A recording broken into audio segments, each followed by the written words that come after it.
Hello, I'm Cheyenne. And I'm Frankie. And this is Conbini Cult.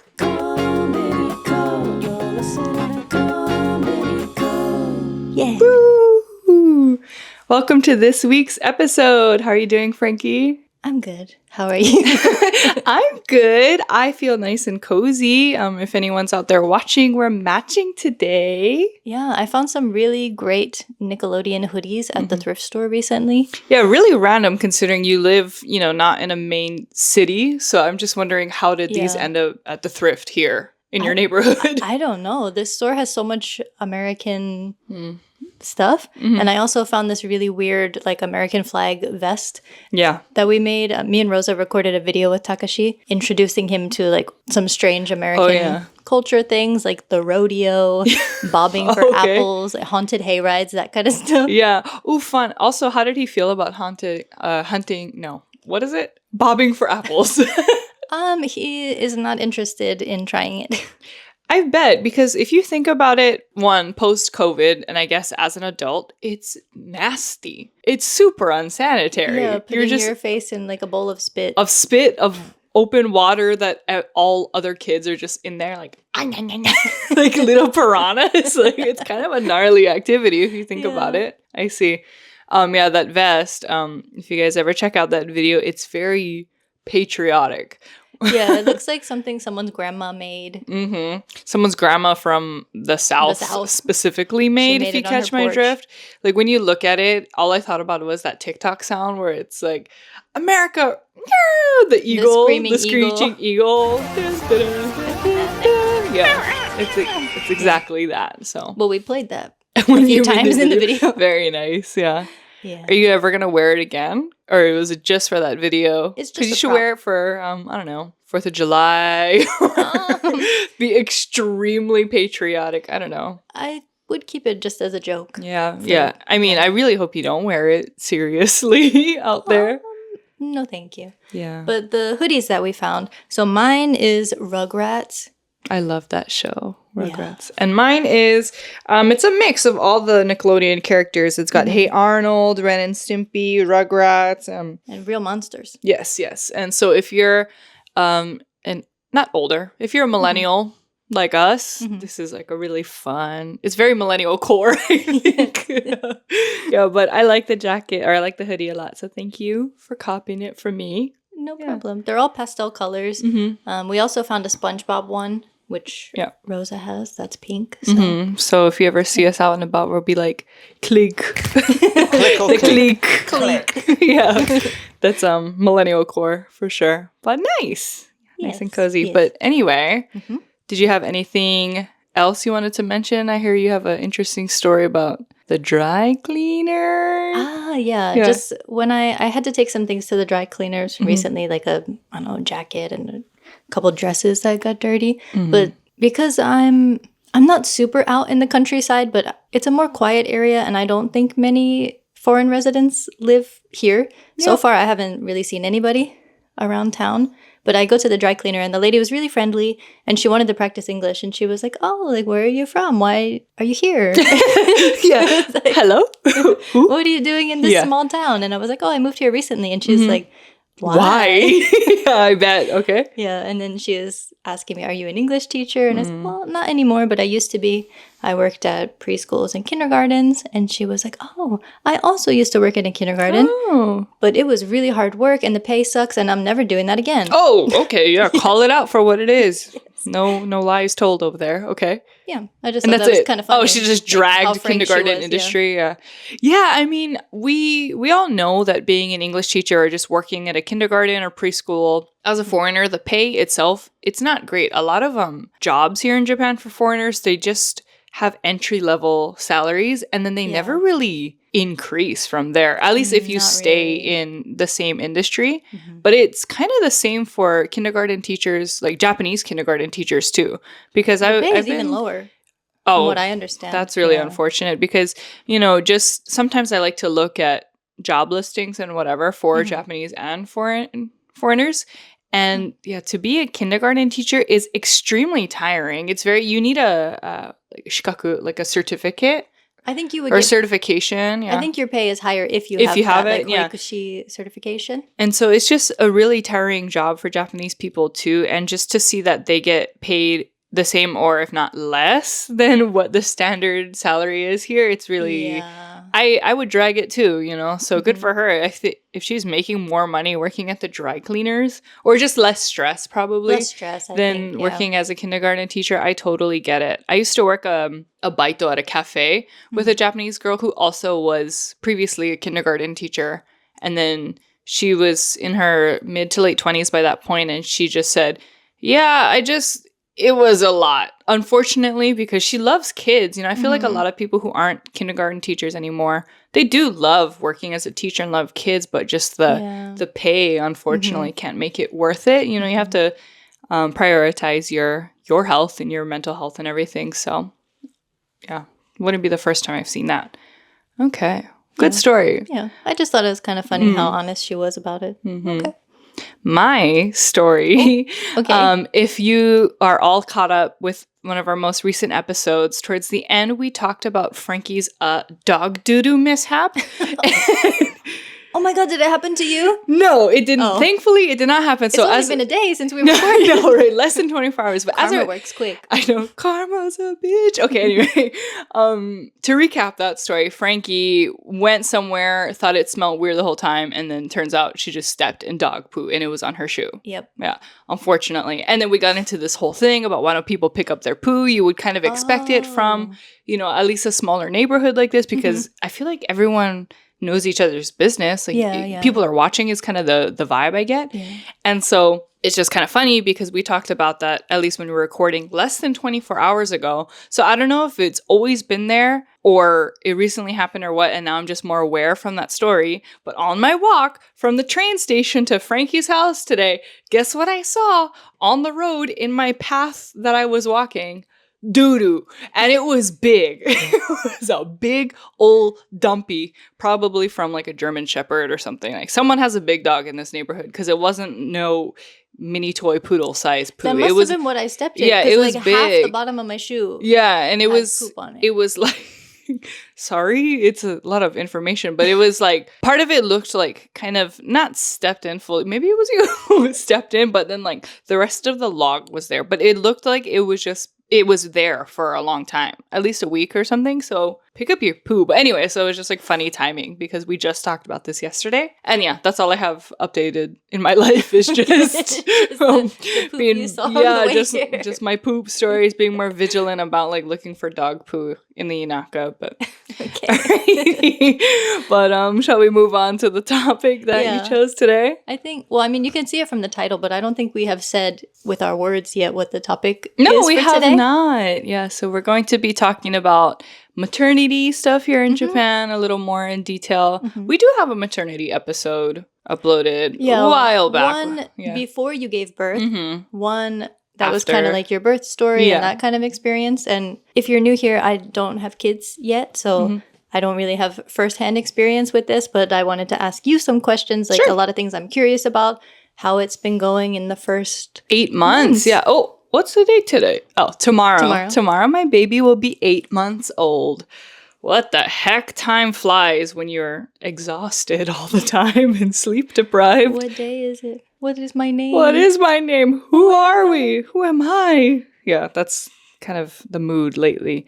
Let me open up this doc too, just so I have some reference. Okay, yeah, so you have a lot of questions for me. Yeah, I just made note of a few questions that I had, and I figured that'll just get the conversation going. Sure. So one of the things I wanted to ask about was with the baby, like what kind of routine doctor's visits you have and like, I don't know, vaccinations and like what are the things you have to do? Yeah, so there's a lot of things obviously you need to do once your baby is born. We mentioned this in the earlier, I think in my birth story episode. When you give birth, you're in the hospital for about a week or so. And then during that time, you know, there's a lot of no vaccinations because they're still so new, you know, but once your baby turns 1 month old, then you have to take them to their 1 month checkup at that at least for me, it was like at that same hospital. And they check, their weight, make sure they're gaining weight, and they look at things like their overall like body, if there's any unusual things they need to check for. They check inside their mouth, and that was just a general checkup. And then I think this is a very Japanese thing, but a social worker is assigned to you in your ward. And this is for everybody. This is for everybody. Which I think you should, if not, it's mandatory, register your pregnancy and your birth in whatever like city or ward you live in. So when I was pregnant, as soon as I, confirmed it at the doctor and found out early on, I went to my city hall and I said, I am pregnant. Please register me as a pregnant person. And then they give you all of these like documents and office stuff you're supposed to keep on hand and fill out. And that's where you get the little, like the mother's tag when you're sitting on the train. Yeah. So you get it from like the hospital or city hall and stuff. But anyway, so when you do that, a social worker is kind of assigned to you, and they call you here and there when you're pregnant saying, how's life been? Are you okay? Are you mentally well? Is there any stress you want to, talk about? And then when you complete that call and that check-in with them, you get 5,000 yen, so 50,000 yen. I think this depends on where you live, but for me, I got 50,000 yen for that first visit. And then after the baby, she comes to your house and she checks out your baby and weighs the baby and all of that. And that's where you get the remaining 50,000 yen. So on top of that, the city hall also tracks your baby's progress by assigning you to do a 3-month checkup. So this isn't the hospital you gave birth at. It's like at City Hall. And it's kind of, you never realize how many moms live in your area until you're all there at the same time doing a 3-month checkup. And so the City Hall sends you all these papers to go do that checkup. And then as for vaccines, I think same, like around the 3-month and 1-month mark, you're supposed to get all of the vaccines required by the health industry. What is it called? Ministry. Yes, Ministry of Health here in Japan. And it's a lot. You never realize how many vaccines exist and how many vaccines babies get when they're born here. Do they still do because even a lot of adults still have the scar from that huge, I don't know how many are on there, like 6 or 8? Eight, I think. It's called the hanko chusha. So a hanko is like a stamp, right? And so it's the stamp injection. And I thought they got rid of that because it seems very old, like my husband has that scar. How about yours? Does mine, yeah. And like it's not a big scar to where it looks concerning, but in certain light, it is noticeable. You just see a bunch of dots on Japanese people's arms. It's probably that that vaccination when they were a baby. And so to answer your question, I thought that didn't exist anymore, but it does. And my baby actually just got it the other day. Oh. Yeah. So when they turn, I think that one is not until they're at least 6 months old. Then they do it. And that one is really heartbreaking to watch. It's already sad to see your baby go through a vaccine because it's a needle in their arm. They don't know like what's going on. But that one, thankfully, it's a lot smaller than I was thinking. But I thought it was kind of like, when you pierce your ears, it's a gun, kind of, it's quick. It's like a and then it's all done. No, it's like they actually press it into their skin like a stamp. And so it's like a teeny little, like just imagine a Lego, basically, like the biggest Lego piece. And then in there's like 8 little needles. And so it has the medicine in there. And they just hold it against the baby's arm and push it into their arm for like 10 seconds or something, and then that's it. So it's no quick prick or anything like that. So that was like really hard to go through because you have to hold your baby, right? And just make sure they're not squirming. So she just got taken care of that. And then there's a vaccine that's very Asia, Japan specific called it's called like Nihon Noen vaccine. And I looked this up in English the other day because I had no idea what it was. Oh, shoot. Did I close that tab? The Nihon Noen vaccine, in English, it's Japanese encephalitis. Have you ever heard of that before? Encephalitis? I think I have read about it before and I don't know. Yeah, so I didn't know what this vaccine was for either. And I think it's just specific to, this vaccination is called the Japanese encephalitis one. But in Asia and like Southeast Asia, because there's a lot, due to the climate, mosquitoes, it's a virus you can get if you get bit by a certain mosquito or something. And so it's to prevent that. But that vaccine is optional. Okay. So that one is up to you versus, the regular ones like I think hepatitis B and all the standard vaccines for babies. Those are mandatory. If not, they're like strongly recommended. And then most people just like vaccine their kids here in Japan. I think it's like maybe you wouldn't get in trouble if you don't do it, but then you like can't put your kid in nurseries and schools and stuff. They're just very strict about it. And we won't get into that conversation about anti-vaxxers or anything, but just as long as I've lived here in Japan, especially after having a baby and having to deal with vaccinations, I haven't come across any anti-vaxxers here. So yeah. That was kind of my experience with that. No one was I'm sure they exist. Yeah. So no one was like forcing me to get them, but also it was strongly encouraged, like, please do this for your baby, Although, speaking of kind of on that realm, did you know hashika? What is hashika in English? Sorry. Measles. Hashika, measles is breaking out in Japan again. Oh, really? Yeah, so they found a case recently, a couple of months ago, of that is recent, a measles outbreak here, and they tracked it down to Universal Studios, Osaka. Literally right here. And so, I mean, this is happening, I think, in the U.S. as well due to people refusing to vaccinate their children for measles, but it is kind of making a slow comeback. So just, be aware, be careful. We don't want that for anybody, but so that news was kind of like trippy for me. But what was your question? Oh, vaccination. So what I like about Japan and how they track vaccinations here is, like I mentioned in other episodes, you get a mother's book. So it tracks, all of your doctor's appointments when you're pregnant and after you have the baby. You basically have to keep that as long as you have children here in Japan. But they give you a book for all of the vaccinations too. Okay. And so it's a book with all the dates and all the vaccines and like information about the vaccines on when you should like vaccinate your child for it and the symptoms and stuff. And so as long as you have that book, you bring it to the hospital and the doctors there will fill it out for you every time. So it's nice to just have it all in one place in like a little booklet of, the record of your child's vaccinations. Okay. So, to answer it very longly, yes, you have to vaccinate your kids a lot here in Japan. Yeah, so that's the questions I had about doctors and stuff. What about like the daycare? Is it easy to find one? So at least in the early stages, because I know it can get really competitive. Yeah, when they're like, I don't know, 2 or 3. Yeah, and that's what I had no idea about. So I can only answer this question partially because my baby's not enrolled in a full-time, or like she's not enrolled full-time in a daycare. Oh, I was going to ask about that too. Yeah. Because is it a completely different facility where kids would go full-time, or is it just a kind of mix of like some people are just here every so often and then other kids are here 5 days a week?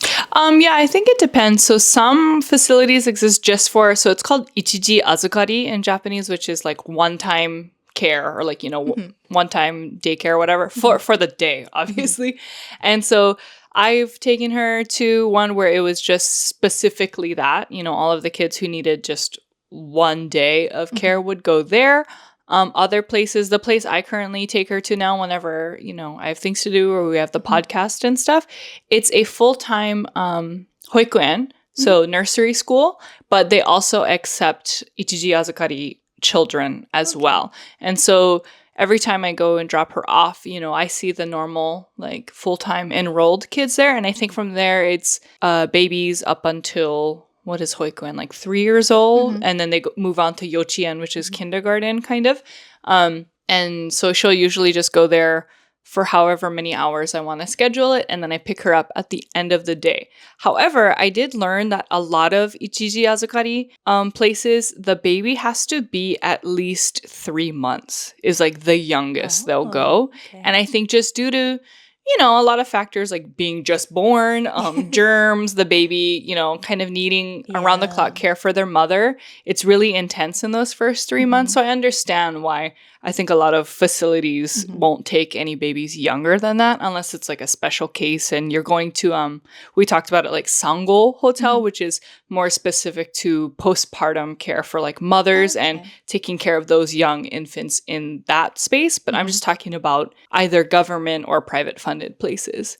So for ichiji azukari, it is competitive in the sense maybe they don't have a lot of space just to take a child in for one day, or, you know, they can't take in like walk-ins. So we always have to call maybe a day or two in advance just to make sure they have a slot for her during the specific time. Yeah. And then depending on the facility, you know, maybe they charge extra for diaper changing or not. Like they all differ. But for mine, all of that is like included. And now that she's at an age where she needs to eat, you know, baby food and stuff, they will charge extra for that because, you know, they offer the food there. So we don't have to prepare anything for her when she goes, except for milk or something. Okay. Yeah. Has there ever been a time where you wanted to schedule a day there and they were like, no, we're full? Yeah. Yeah. So you really have to, I mean, obviously, if you're going to do anything as a parent, you really have to plan out your day, days, if not maybe a couple weeks in advance. So for her, this was kind of my fault. I just didn't know that, it's probably courteous to try to make a reservation and call beforehand.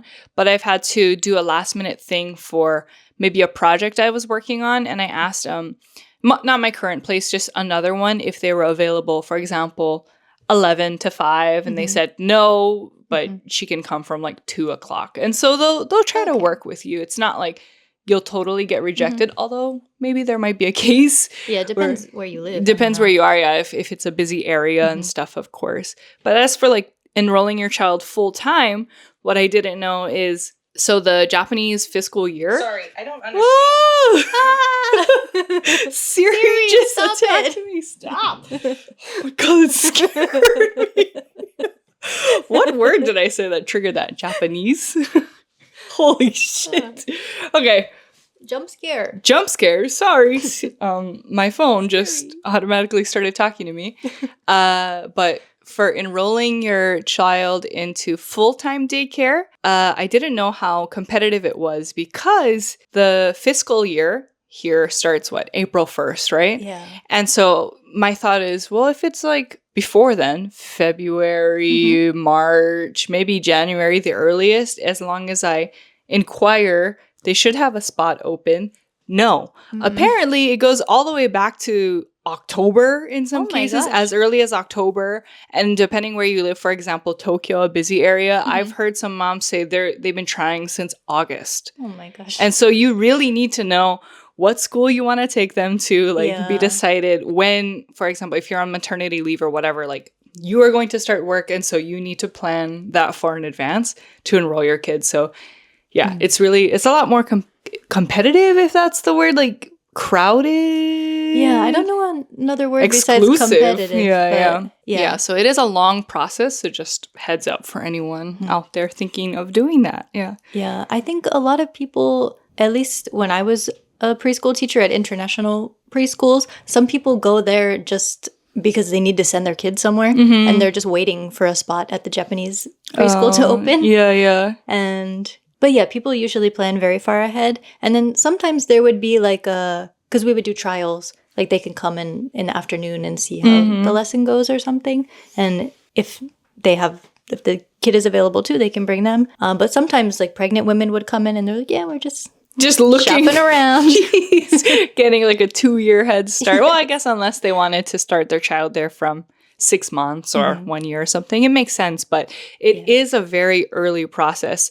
And for me, if you missed my big life update in a previous episode, I'm actually moving prefectures. And so the stress of that for me was I originally planned to take maternity leave or childcare leave up until my baby's first birthday, which ends in June, basically. But if I, move prefectures, I was waiting for the announcement of if we would have to move or not, which meant because I didn't know where we were going to live in the next few months, there was no way I could even get started on the application for my baby's daycare. True. And so if you factor in things like, you or your partner's job that requires them to tenkin, like move a lot, that just delays your process. And I think that's also why a lot of mothers, if they don't choose to, maybe have to be a stay-at-home mom because they just don't have, maybe they weren't able to get a slot to send their child to a certain daycare that they wanted to. And so I really hope, because us moving in the middle of the fiscal year in June versus before April, I don't even know if there's going to be that option for us.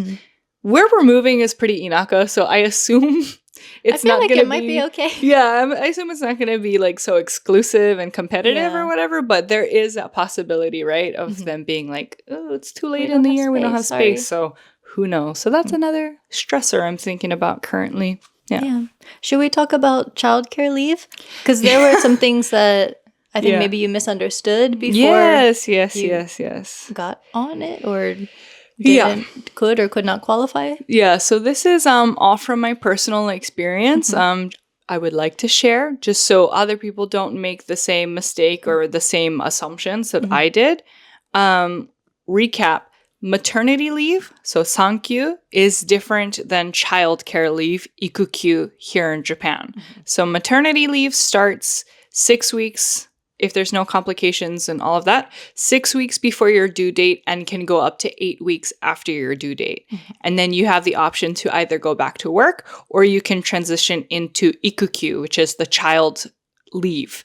And that can go all the way up until your child's first birthday. So that is what I currently am on. A lot of people who aren't, super familiar with these kinds of leaves and paid time off and working in Japan are probably under the assumption, aka me, that both of these are paid, whereas they are not. So just please be careful. Or what does that mean? They can be or they can't be. So here's what I mean by that. Okay. If you are a freelancer in Japan or you are under, a business or freelance contract, you probably know already if you're under these contracts, you are not an employee of a company. Yeah. Therefore, these leaves are not included. So if you do, decide to have a baby and want to take time off for that, that is just an unpaid time off thing that you need to work out with whoever your clients are.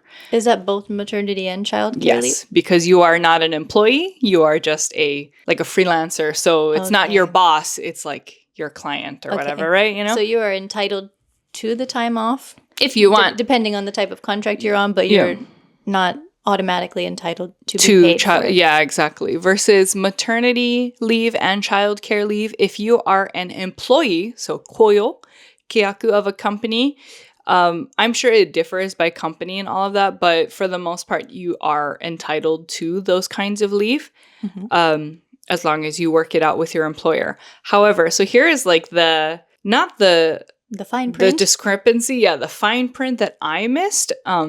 And some employers might miss too, so just make sure you're all on the same page, is that you can receive maternity leave and get, the paid stipend or whatever for that, as long as you are an employee, as long as you are an employee of the company at the time you are, announcing your pregnancy and taking that leave. Okay. However, if you have not worked at your company for at least a year, you do not qualify for paid childcare leave.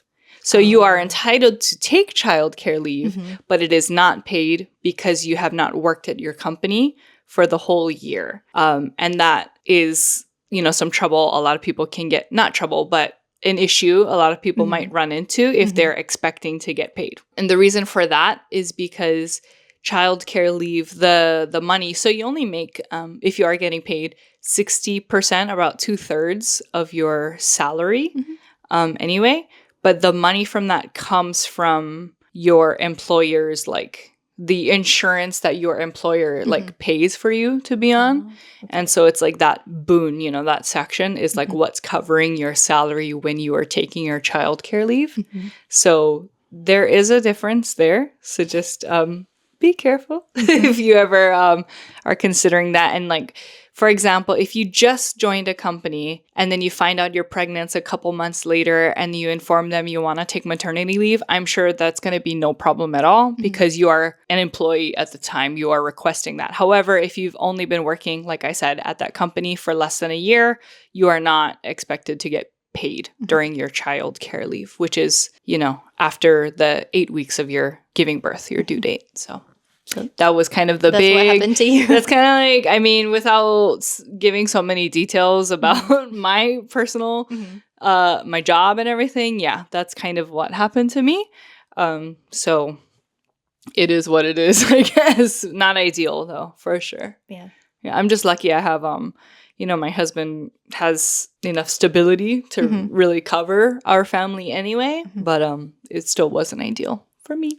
Yeah. Yeah. Big surprise. There's so much planning ahead. There's a lot to plan ahead. So just, again, like I said, if you are also just a freelancer, that's unpaid everything. If you're going to take all of that, if you decide, you can work, of course, anytime you want to, but if you decide you would like to have a year off, but you're not a standard employee, just make sure you have a lot of savings or some other form of income if you want to take off that time. Yeah. Yeah. Makes sense.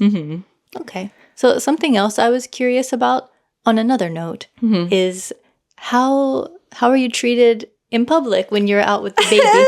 Do people seem like annoyed on the train that a stroller is there or that the baby is maybe making noise sometimes? What's interesting is I feel like I got more dirty looks when I was pregnant versus when I had a baby. Because when you're pregnant, in my maternity episode, we talked about how usually old men get all annoyed that you're sitting in the priority seat or if like a train is crowded. I've had my instances where no one offers a seat to me and I'm like 9 months pregnant, clearly in need to sit down. And so those times felt really, stressful versus now when I have a baby.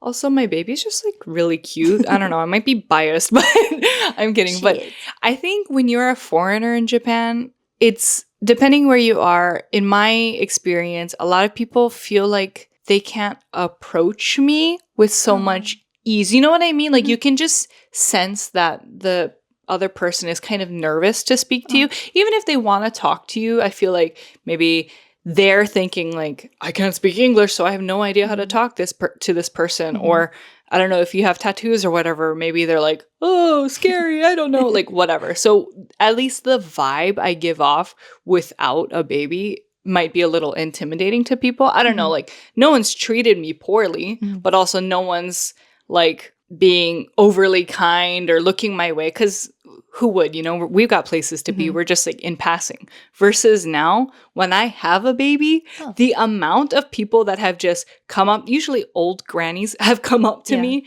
just to make conversation or just to look at my baby, and just I don't know, I feel like people are a lot more welcoming and friendly when they do see me have a baby. And I was kind of pleasantly surprised because although not all the time in trains, for example, there's, certain cars that have empty space where there's no seats, and that's where you're meant to put like wheelchairs and strollers and stuff. And so there's been some annoying cases where I do my best to always find that train car, especially if I have the stroller, right?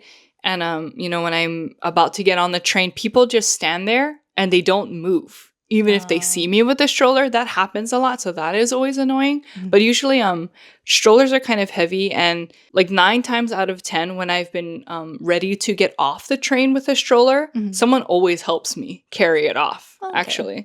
So I've had an overall positive experience once traveling around with my baby. I think they just see, like, oh, a person in need. I think it's a lot easier for people to like come up to you when you have young kids like that. But that's just my personal experience. Yeah. That's good to know. Yeah. We have been on the train together. Yeah. With the baby. And I think at that time, she was like kind of antsy. She didn't want you to sit down. So like you had to stand up. Yeah. There were some nice older ladies on the train who were like, oh, you should sit down. Yeah. And you were like, oh, it's okay. It's okay. Yeah. And they were like, she's so cute. Yeah. So it's been really nice for me because like I said, when I didn't have a baby, it's not like I expect Japanese people to like come and make conversation with me all the time. But they don't do that to each other. So it's like, it's not like I was, bummed. Like, why don't you talk to me? But I never noticed how having a baby makes other like strangers around you. It's an icebreaker. Yeah, so friendly. It's just a huge icebreaker for sure. That's like the perfect word for it. Like anywhere I go with the baby, it's just like someone is just like, like even if they don't say anything to me, like anyone who sees a baby in public, they're going to be like all silly, right? Like, ooh, you know? So it's just been really nice to see that side of strangers here in Japan. Yeah. I'm glad you've had a good experience. Yeah. I did see something on Threads recently where the girl was in Tokyo and she was on the train with her stroller and doing her best to, be in the corner, stay out of everybody's way. But some old man was getting on the train and like kicked the stroller. Oh, can I say fuck?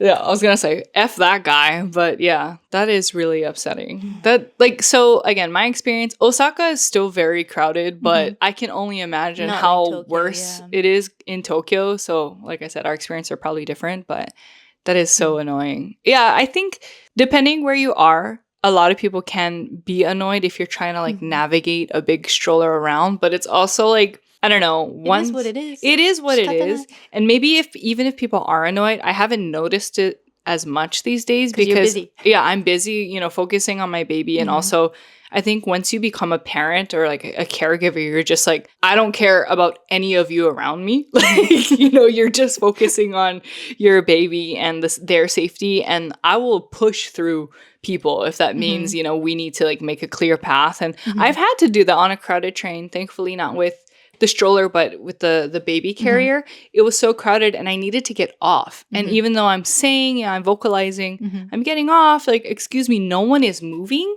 And no one was doing the thing where, usually in crowded trains, if you're standing by the door, you at least like step off to the side to let people getting off and then you'll like go back on. No one was doing that.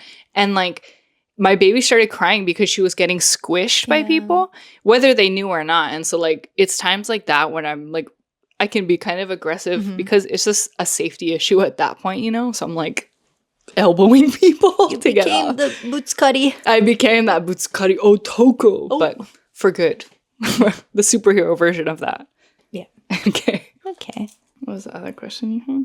Yeah, when you're out in public, is it easy to find like either a nursing room or changing tables and that kind of stuff? I say yes, again, because most of my experience is in a city here in Osaka City. And kind of to backtrack, I spent the winter holidays in the US. And I mean, I understand most people not live in their cars, but like cars are kind of a big necessity for doing anything in the US. And so even if there's not a nursing room in public or whatever, I feel like a lot of moms resort to just feeding in their car. At least they kind of have their own private space for that. But in Japan, obviously, if you don't have to drive. And so when I came back from the US to Japan and in the airport, I never realized how accommodating it is for babies and mothers here, at least in comparison to the US. So it is, at least if you're in a city, easy to find usually. And there's apps too, actually. You can access like it's called like Mama Mappu or something, and you can see where there's breastfeeding rooms or changing stations, whether they're just those little like booths that are set up in public. Like Mamoru or something. Oh yeah, there's also like Mamaru, and there's one for like buggies, like baby strollers and stuff, like places you can rent those and stuff.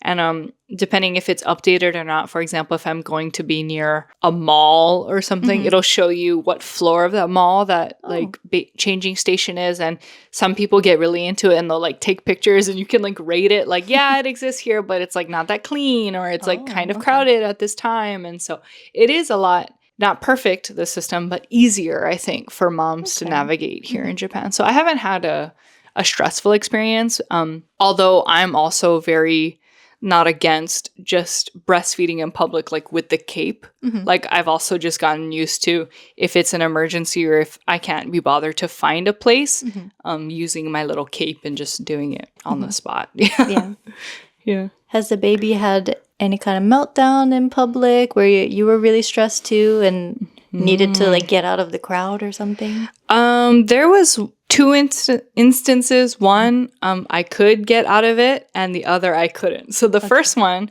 my baby was kind of having a meltdown on a crowded train, and she was in her stroller. And some babies really love the stroller. Some don't care for it after like 5 minutes. And that's what my baby is. And we were going somewhere. But Was it to my house? I think I was like coming to see you. And so I like had her on the stroller. But she was just crying unconsolably to a point like I just felt super meiwaku. Like I was just causing trouble to all of the other passengers on the car. And so we just got off at the next stop. So I had some time to like breathe, and I transitioned her from the stroller to my, the baby carrier. And then she was fine after that. So yeah, sometimes it is hard to feel like it's a baby, just like they're gonna cry and like not care about what other people are thinking versus like really trying to do your part. Like, okay, clearly, you know, we have a long ride to go and like something needs to be done. So I did like what I felt like I could in that time. So yeah, that has happened to where it was easily solved. The second time I was on an airplane. Yeah. So this was me coming home from the States, and it was our last, like we had 3 flights, and it was the last one from Tokyo, I think Haneda to Itami Airport in Osaka. So the flight itself is only like an hour. 45 minutes to an hour. But we boarded, and by that time, my baby already did a 13-hour flight, a 2-hour flight, and then like a layover for like 5 hours. So she was done by that time, you know, and jet lagged and all of that. And also, I had her strapped in on top of me because she's still like a lap baby is what they call it. Like she didn't need her own seat. And we're chilling, like getting ready for takeoff. This was kind of my doing, but she likes those little fruit pouches. And I was like, okay, like you're in a good mood. Let me just feed you a little bit before we take off. And it squeezed too hard in her eye. But we had to get ready for takeoff to where I couldn't get up and like wash it out. Like I couldn't bounce her around or anything. And so she was screaming. And then we were delayed for 45 minutes on the tarmac. And so she just screamed the entire... Oh, I thought you meant you were delayed because of her. Oh, no. Oh, no. Sorry. Oh, my God. Can you imagine? No, but we were just like delayed for whatever reason. Yeah. So I was just stuck there. But because we were preparing for takeoff, I had to be like with my seatbelt, with her strapped on me, stuck. And she was crying the entire time. And thankfully, it's not that Japanese people don't get annoyed. They're just like a lot better about not showing their annoyance at certain situations. It's more than like, it's more subtle than Americans, for example. Yeah. So in this case, I was just like thankful it was a domestic flight. And even if they were annoyed, no one was being like, shut that baby up, you know? Like, so yeah, she was screaming the 45 minutes. And the lady next to me, she was also a mom with her kid next to her. And I was like, I'm sorry. And she's like, it's okay. And she kind of tried to help me. I think before you have kids and you see kids in like public spaces, like on flights and stuff, you're always like, oh my God, here we go. I don't ever want to be that parent or whatever. But then and then you get scared when you have your own baby and you like have to travel and do all those flights. But in my experience, once I did that, people are just a lot nicer than you're expecting. Okay. Unless like society's just getting better. I don't know. But like my flights, besides that one, it ran as smooth as it could, you know, like no one was clearly annoyed at me, no one, you know, and all of that. So it went okay. But yeah, for the most part, people are okay towards babies here in Japan. Yeah. This, just the story it reminded me of, this was in the States. So when I was still a student in New York, I was taking a bus from New York back to my house in New Jersey.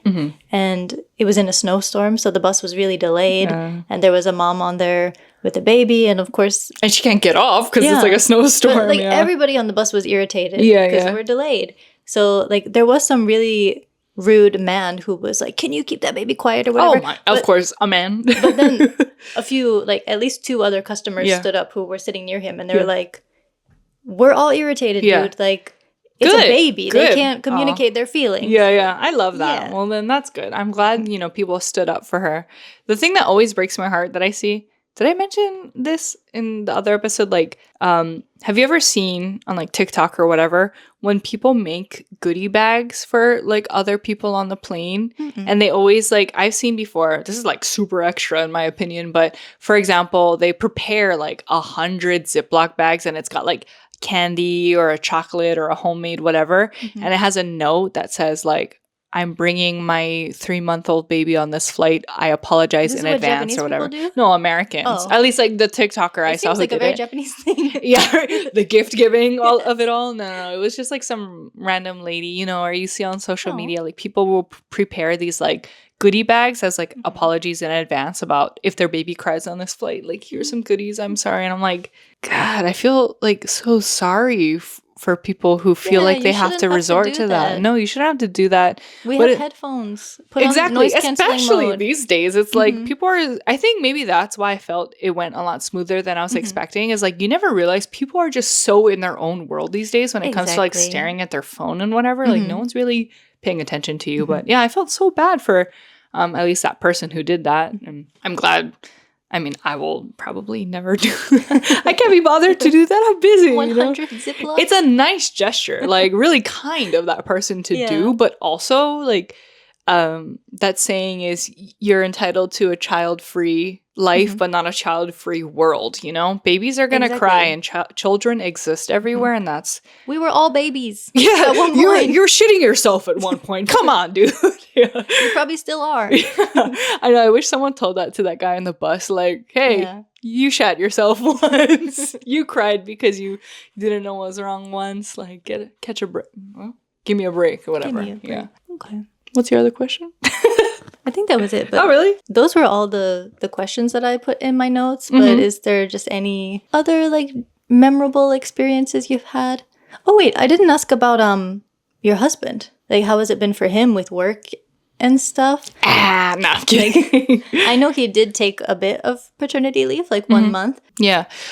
So my husband, he was able to take a month off. He does work a very busy and demanding job. And now that he's kind of, with my situation, the sole provider for our family, you know, he just had to go back to work, you know?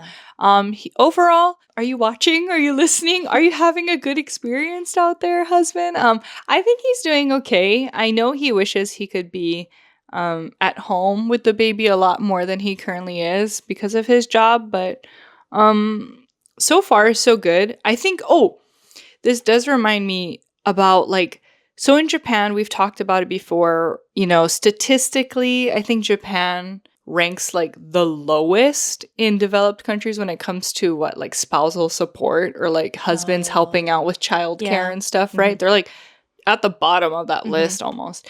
And so that was always really, you know, scary to see when it came for me to, I mean, not that my husband is like one of those numbers or whatever, but you can't help but think like, okay, how are our roles going to change as a family, especially now that one parent is working and I'm like a full stay-at-home mom now at this point. But he does really great and when he is home and he helps any way he can. But one thing, it's always like really refreshing to see, just knowing that, you know, Japan's low ranking in the father support survey is when I go to, so not daycare, but actually a lot of facilities, a lot of city halls here in Japan, they offer free like playtime, rooms here. Like usually they're called like akachan hiroba or something. And it's just a space at city halls with like a lot of baby toys and there's certified, maybe there are kindergarten teachers in the past or whatever, but usually it's like older ladies who just work there at the city hall now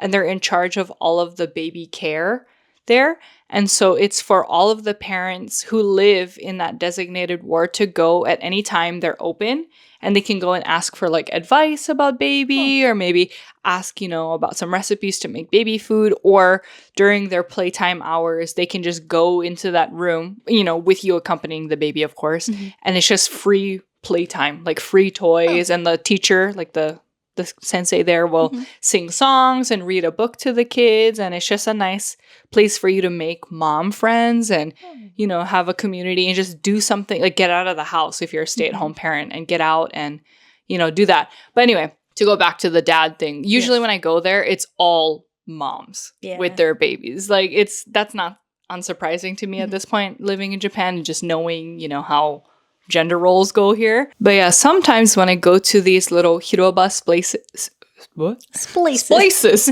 Sometimes when I go to these hiroba spaces, there's a dad there. Yeah, and so, which like sounds so sad, like the bars in hell, like, oh my God, a dad taking care of his baby. But like, just for Japan, it's like, okay, cool. You know, it's not like all dads have to go to work or whatever. It was just like really refreshing to see like, okay, cool, you know, there's a dad there. Sometimes like couples go there. My husband comes with us whenever he can too. So it was like, it's a really, I don't want to say it's a rare sight because someone I know is going to come for me and be like, dads help around the house too. Always yeah, there. exactly. Okay. That's not what I'm saying, but just like percentage wise, usually I always see just the mom. The so statistics. yeah. So just just seeing a dad, I'm like, oh, hey, you know. But to go back to your question, yeah, husband, he's doing okay. I think Japan does it good. Well, they're trying their best with like motherly support, and it's not perfect, you know, but compared to the US, it's great for me. But I think a lot of companies especially really need to be more understanding of dads, and especially new dads who maybe want to take time off and be home with their families, because not to out, you know, my personal situation so much, but just considering my husband's current working schedule, I think it was really hard for him to take all of that paternity like leave off, because I know some other dads who were able to take off 6 months. Some took a year. And I think depending on your financial situation, maybe you can, maybe you can't, or maybe your company is just like, yeah, sure, you deserve to, you know, that is your right. But a lot of companies here, unfortunately in Japan, are just a bit more like, why would you do that? That's so long. Like, you know, just the month taking off, a lot of people were kind of like, more old school minded people, I would say, were kind of like, whoa, that's a long time. Why? If your wife is home, you know? And so, yeah, that has been a little stressful to work with, but we're doing our best. I can't complain. Yeah. I remembered my other story. Okay. It has to do with the dad, too. Okay. So just one time I was on the Shinkansen, and there was a mom and a dad with like 2 little kids. I think they both under 5 for sure, maybe somewhere between 2 or 5. But the kids were like really rowdy, and like one of them was very cranky. And it was the dad who was getting up and going to like the middle of the car to like try to console them and then bring them back. And the mom was just like chilling, eating snacks. Relaxing, yeah. Love to see that. Good job. To see that, yeah. My favorite thing to do too is as soon as my husband steps through the door, I'm like, okay, here you go. Yeah. Especially recently, I'm just like, all right, see ya later, you know. So it has been really nice having, you know, any kind of help is really important, and it really does take a village, as they say, to raise children. So if you're ever in a spot, you know, when you're raising kids or whatever, highly recommend. Doesn't even have to be blood related or family or whatever. Any kind of community you can find is always very helpful when it comes to raising kids, especially just like a personal vent sesh. Like I've never realized, like, so living in Japan, as all foreigners know who live here, it's very lonely. Like no matter where you live, like you can live in the biggest city, like you can live in Tokyo, but if you don't have like your homies, it's super lonely. Yeah. Yeah. And you, I think, even feel a deeper and different sense of loneliness once you become a parent with none of your own family ties here in Japan. And that's also why I kind of needed to go home and like have a mental reset, because the weight you feel of just being at home with a baby and then like really having no one to reach out to at times is like such a really heavy mental and emotional load. It's like, it kind of sounds like common sense, of course, you know, babies change everything. But my advice, if you ever are out there considering having kids, is just finding your people, and that will make all of the difference, I think, in just your day-to-day, for sure. Yeah. Okay. Any other questions? No, that's all. I know, I kind of yapped a lot about them. That's good. The people, well, at least me, are curious. So. Yeah. But it's good that you have mostly had a good experience. Yeah, I mean, you know, so when it comes to... some people don't have such positive experiences, right? So I'm not here to be like, I had a great experience. Like, motherhood is wonderful. I love it. Like, yeah, I love it, but it's not easy at all. And just, you know, there are some people who go through really severe postpartum depression and anything like that. So I'm not negating or denying that isn't a thing at all. I'm just saying I have also had really, really dark days, but I don't think anyone really cares to listen about that, you know? And so I just want to say that it does get better. It's not, it is really hard, but for me, it's been really life-changing and really rewarding too. What was I going to say? Oh, but I did learn that it is important to make like friends with kids too. I love you. Don't get me wrong. It is also nice to like have friends, but what I'm realizing now too is like, I think having other people who also have kids, especially around the same age, is important too. Because a lot of your like daily life now revolves around your kids. As much as like I really didn't want to be that way before I had a baby, that's just like the reality of it. And I know Frankie is going to listen to, me yap on and on about what's going on in my daily life. But I think up to a certain point, it's like, yeah, you probably don't care about all the shitty diapers I've changed today, or the color of my baby's poop or whatever. So if you can find other people who know exactly like what that's about, then I think that'd be good too. So one of my goals for when I move out of Osaka is to like hopefully make at least a mom friend if you're ever out there. Hit me up. But so I don't know. But maybe if you do ever decide, like, when you guys have kids and stuff, I'm always here to listen because I'm Mama Senpai now. You'll only be 2 to 3 hours away. So. I know! It'll be worth it. I'll drive over. Yeah. So, also, even though Cheyenne's experience has been mostly positive overall, like, we're, of course, welcome to other stories, whether you also have positive or maybe some not so positive experiences.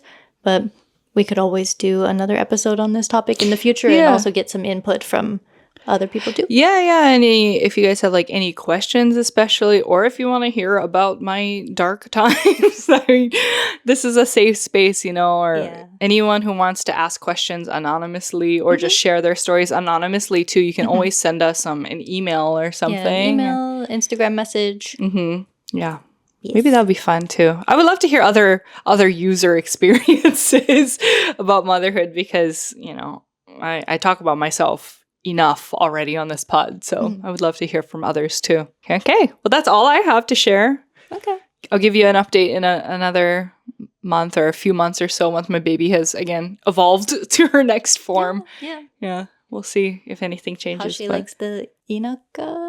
Yeah. I mean, she's so tiny now. She probably won't know the difference. Although I'm very excited. We're going to be, closer to nature and all of that. And so when you have kids, I mean, there's so many like child-friendly accommodations here in Osaka, especially Shinsaibashi. I've been to a couple of indoor playgrounds and stuff like that. But I'm really excited to just have our weekend activity be going to the beach or going on a hike or something and not having to drive out of the city to do that. It'll be kind of like a lot closer to me. So excited to see that. Yeah. Okay.